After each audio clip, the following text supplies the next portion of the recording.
लोग बुनियादी सुविधा होती है स्वास्थ्य सुविधा, और इसके लिए भी लोगों को आंदोलन करना पड़ रहा है। माँ बहनें जो है अपनी जान गंवा रही है, क्या आक्रोश है? देखिए, यहाँ पर जो है लाखों की तादाद में जो है यहाँ पे जनसंख्या है, जनसाड़ी विधानसभा, ठीक है। और जो मूलभूत सुविधा, सबसे बड़ी मूलभूत सुविधा है स्वास्थ्य। शिक्षा के लिए भी लोग इधर उधर चले जा रहे हैं, रोजगार के लिए भी जा रहे हैं। स्वास्थ्य एक ऐसी चीज है। अब देखो यहाँ पर इन लोगों ने पिलखी में रेफर सेंटर बना रखा है। रेफर का मतलब है जब मरीज मरने की कगार पर है तब इसको आगे रेफर करो। यहाँ से देहरादून कितनी दूर है?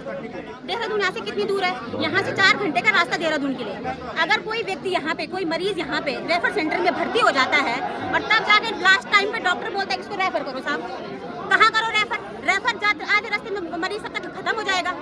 अगर यहाँ पे ये सुविधाएं नहीं है, अगर आप लोग जनप्रतिनिधि जितने भी हमारे हैं, वो कोई राजनीतिक गैर राजनीतिक दल नहीं है, इसमें ये आम जनता की समस्या है। अगर उन लोगों के बस का यहाँ पे कुछ ऐसी चीजें रखना नहीं है तो क्यों यहाँ पे रेफर सेंटर बना के रखा हुआ है?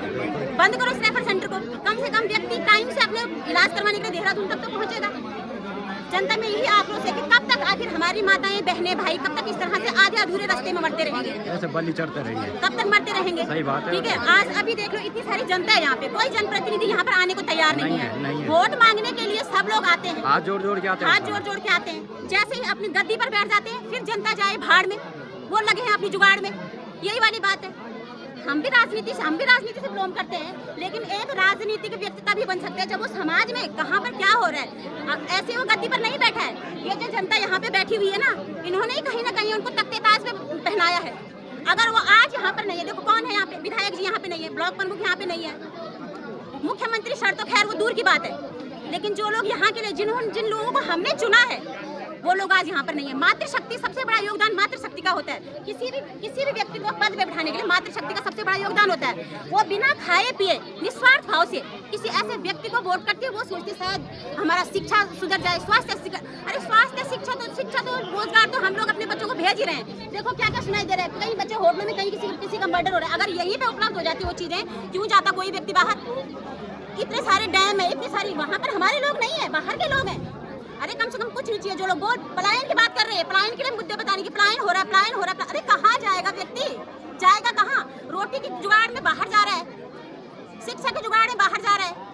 अब एक स्वास्थ्य की उम्मीद करता है हर कोई कि स्वास्थ्य हमें यहाँ पे ठीक ठाक मिल जाए। अब जो माताएं बहनें हमारे, देखो अगर इतनी बड़े आपदा क्षेत्र है हमारा, आपदा क्षेत्र है हमारा ये पूरा घनसाली, कितने सारे लोग आधे रास्ते मरे जा रहे हैं। अगर यहाँ पे कोई ऐसी व्यवस्था हो जाती तो कुछ ना कुछ उसका निवारण होता।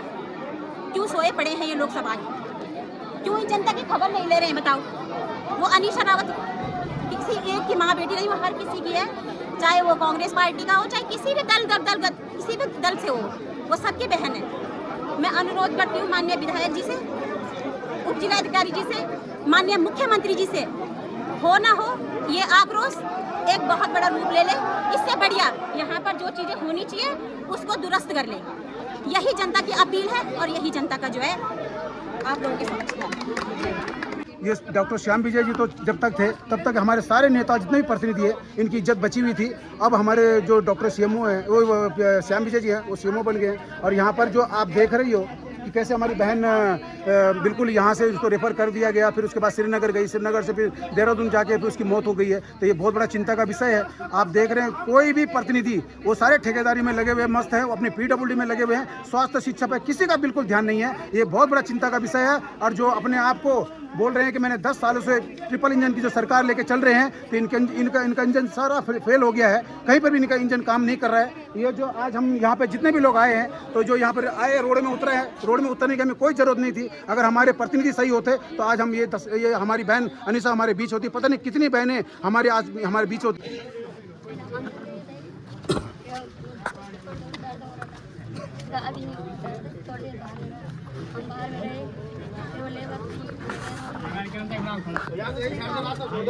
सुनने दो,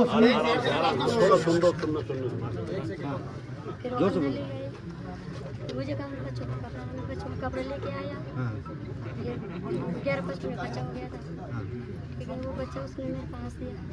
मैंने उनको कहा कि ध्यान से देखना जरा। वो मेरे को देख के हंस रही थी कि ऐसे बोल रही कि ध्यान से कर। उसके बाद उस बच्चे को मेरे पास दिया। 11-5 में हो गया, बाहर आई, तो सबको फोन किया फिर उसके बाद पे लोग आज उतरे हैं बुनियादी सुविधा स्वास्थ्य सेवा उसको लेकर लोगों को सड़कों पर उतरना पड़ रहा है, लोगों को अपनी जान खोनी पड़ रही है। क्या आक्रोश देख रहे हैं आप?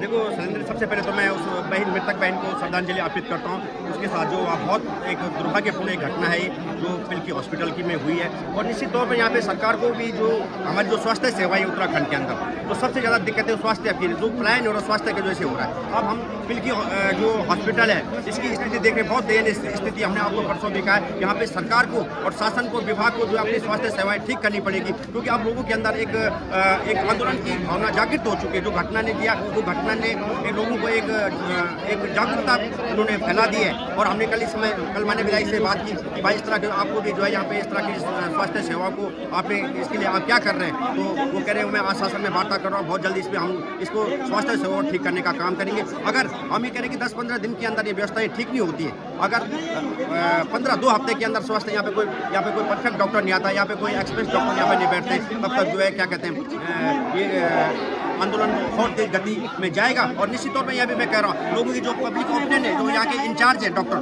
जो यहाँ के इंचार्ज है, उनके अभी मैं अपने एक हॉस्पिटल में था, अपने ठेला एलोपैथिक चिकित्सालय में था, वहाँ पे 3-4 महिला की बड़ी कंप्लेंटें करी थी, बड़ी अपनी जो व्यथा सुनाई थी यहाँ के जो इंचार्ज के प्रति, वो डॉक्टर के प्रति जो उनकी जो भावना थी बहुत नकारात्मक थी, क्योंकि डॉक्टर का जो यहाँ का जो इंचार्ज है वो अपने उनका एक पॉजिटिव एटीट्यूड नहीं है। लोगों में आक्रोश फूट रहा है, क्या है?